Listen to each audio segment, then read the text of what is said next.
నమస్తే. సామాన్యుడి చేతిలో సామాజిక అస్త్రం నెంబర్ 1 న్యూస్కి స్వాగతం. నేను రవీంద్ర. దేశవ్యాప్తంగా సంచలనం కలిగించినటువంటి అంశం ఆంధ్రప్రదేశ్లో చోటు చేసుకున్నటువంటి మద్యం కుంభకోణం. దాదాపుగా 3,000 కోట్లకు పైగా ఈ యొక్క స్కామ్. అయితే తాజాగా ఒక ముఖ్యమైనటువంటి పరిణామం ఒకటి చోటు చేసుకుంది. అదేంటంటే అంబటి రాంబాబుతో సహా మరొక నలుగురు, మొత్తం 5గురు 250 కోట్లు దోచుకున్నారు అడ్డంగా.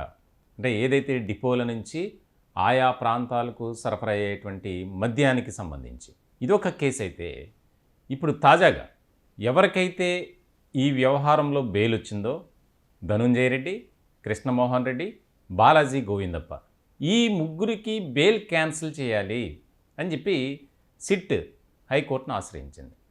ఇదొక కీలకమైనటువంటి పరిణామం. అంటే ఈ కేసులో ప్రధానమైనటువంటి నిందితులుగా ఉన్నటువంటి వారు ధనుంజయ రెడ్డి, కృష్ణమోహన్ రెడ్డి, అలాగే బాలాజీ గోవిందప్ప అని వారు మెన్షన్ చేస్తూ పిటిషన్ వేశారు. ఈ పిటిషన్ను ఆల్రెడీ స్వీకరించింది హైకోర్టు.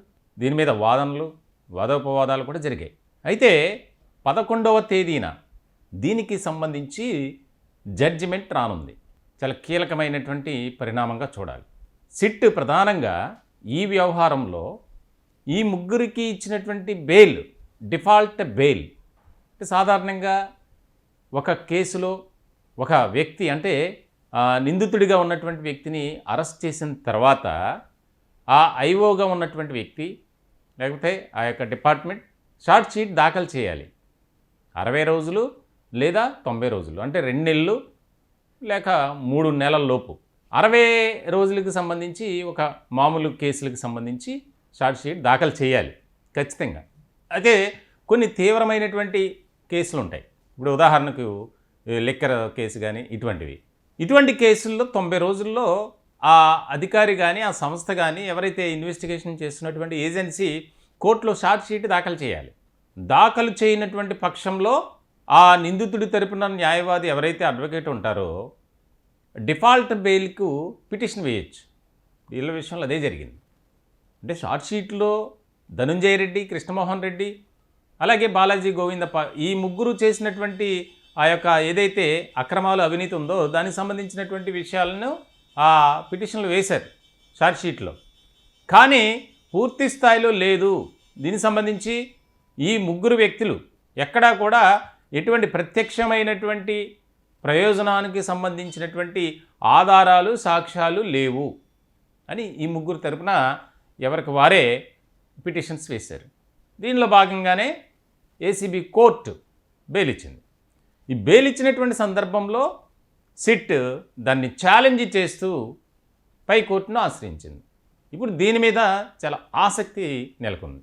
దాదాపుగా మనకున్నటువంటి అందుతున్నటువంటి సమాచారం ప్రకారం, అలాగే కొంతమంది లా ఎక్స్పర్ట్స్, న్యాయ నిపుణులతో మాట్లాడినటువంటి సందర్భంలో ఈ ముగ్గురికి కూడా బెయిల్ క్యాన్సిల్ చేసే అవకాశాలే ఎక్కువగా ఉన్నాయి. దానికి ప్రధానమైనటువంటి కారణం ఏంటంటే ఇది చాలా పెద్ద మొత్తంలో అక్రమాలు జరిగినటువంటి కేసు ఫస్ట్. అలాగే దీనిలో చాలామంది ఇన్వాల్వ్ అయి ఉన్నారు. ఆ ఇన్వాల్వ్ అయినటువంటి సందర్భంలో వీరు గనుక బెయిల్పై బయటకు వస్తే మిగిలిన సాక్షులను ప్రభావితం చేస్తారు అనేది మరొక పాయింట్. అది వాస్తవం. ఎందుకనంటే చాలా ఇంపార్టెంట్ కేసులకు సంబంధించి బయటకు వస్తే కనుక ఇదే విధమైనటువంటి విధానం ఉంటుంది. సో ఇటువంటి క్రమంలో సిట్ కూడా ఇదే ప్రస్తావిస్తూ పిటిషన్ వేసింది. చాలా స్లో పాయిజన్ లాంటి వారు నిందితుల్లో ఈ ముగ్గురు కూడా ముఖ్యమైనటువంటి వ్యక్తులు. అందులోనూ వైఎస్ జగన్మోహన్ రెడ్డికి అత్యంత సన్నిహితులు, చాలా దగ్గరగా మెలిగినటువంటి వ్యక్తులు. సో ఇటువంటి సందర్భంలో వీరికి బెయిల్ రద్దు చేయాలి అనేది. ఇంకొక ముఖ్యమైనటువంటి విషయం ఏంటంటే ఈ కేసులో ఎవరైతే A1గా రాజ్ కసిరెడ్డి ఉన్నారో, అలాగే చివిరెడ్డి భాస్కర్ రెడ్డి, ఇంకా కొంతమంది ప్రముఖులు ఉన్నారు. వారు మేమేం పాపం చేసాం, వారికి ఇచ్చినట్టే మాకు కూడా బెయిల్ ఇవ్వచ్చు కదా అని వారు తరపు అడ్వకేట్లు పిటిషన్లు వేస్తున్నారంట వేరువేరుగా. ఇక్కడ దానికి దీనికి లింకప్ అయి ఉంది. ఎందుకంటే మొత్తం వ్యవహారంలో అందరూ కూడా నిందితులే, కానీ ఒకరికి ఒక రకంగా, మరొకరికి ఒక రకంగా. దీనికి సంబంధించి అది కూడా బెయిల్ క్యాన్సిల్ కావటానికి ప్రధానమైనటువంటి అంశంగా మనం చెప్పుకోవచ్చు. మరికొద్ది గంటల్లోనే దీనికి సంబంధించినటువంటి జడ్జిమెంట్ ఇవ్వబోతున్నారు. ఖచ్చితంగా బెయిల్ అయితే రద్దు చేస్తారు.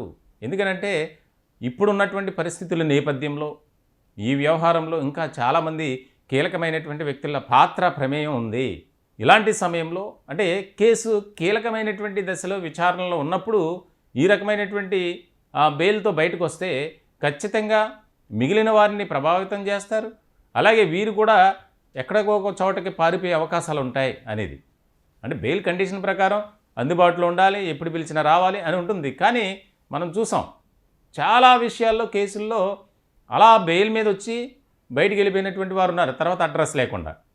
సో మొత్తానికైతే ఈ ఏదైతే సిట్ మీద తప్పుపడుతూ సరైనటువంటి ఛార్జ్షీట్లో వివరాలు పొందుపరచలేదు కాబట్టి డిఫాల్ట్ బెయిల్కి మా వాళ్ళు అర్హులు అని చెప్పి ధనుంజయ రెడ్డి, కృష్ణమోహన్ రెడ్డి, అలాగే బాలాజీ గోవిందప్ప ఈ ముగ్గురికి సంబంధించినటువంటి న్యాయవాదులు, అడ్వకేట్లు వాదించారు.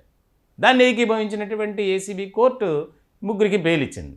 ఇప్పుడు దీన్ని ఛాలెంజ్ చేస్తూ బెయిల్ రద్దు చేయాలి, రద్దు చేయకపోతే కేసు అంతా నీరు గారిపోతుంది, దయచేసి ఆలోచించి కోర్టు వారు దీన్ని పునరాలోచించి వారికి ఇచ్చినటువంటి బెయిల్ను రద్దు చేస్తూ ఉత్తర్వులు జారీ చేయాలి అనేది.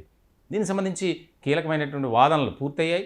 మరికొద్ది గంటల్లోనే దీనికి సంబంధించినటువంటి తీర్పు బయటకు వస్తుంది. మనకున్నటువంటి సమాచారం ప్రకారం అయితే ఖచ్చితంగా బెయిల్ రద్దు చేస్తారు, మళ్ళీ జైలుకు వెళ్ళక తప్పదు అనేదైతే ప్రచారం జరుగుతుంది, ఒక చర్చగా నడుస్తుంది. మొత్తానికైతే ఏదైతే వేల కోట్ల రూపాయలకు సంబంధించినటువంటి ఈ స్కామ్లో ఇంకా చాలామంది ప్రముఖులు బయటకు వచ్చే అవకాశాలు ఉన్నాయి. మాజీ మంత్రులు, తాజాగా అంబటి రాంబాబు వ్యవహారం వచ్చింది. 5గురు కలిపి 250 కోట్లు పంచుకున్నారు.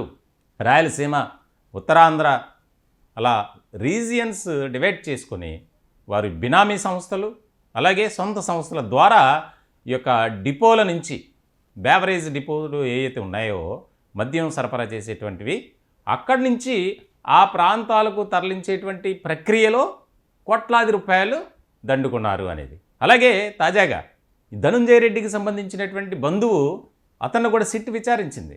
అతనికి బినామీగా ఉన్నారు, కోవూరులో జరిగినటువంటి ఇష్యూ ఇది. అంటే దీనికి సంబంధించి కూడా ఖచ్చితంగా ఈ యొక్క ధనుంజయ రెడ్డికి పాత్ర ఉంది, ప్రమేయం ఉంది.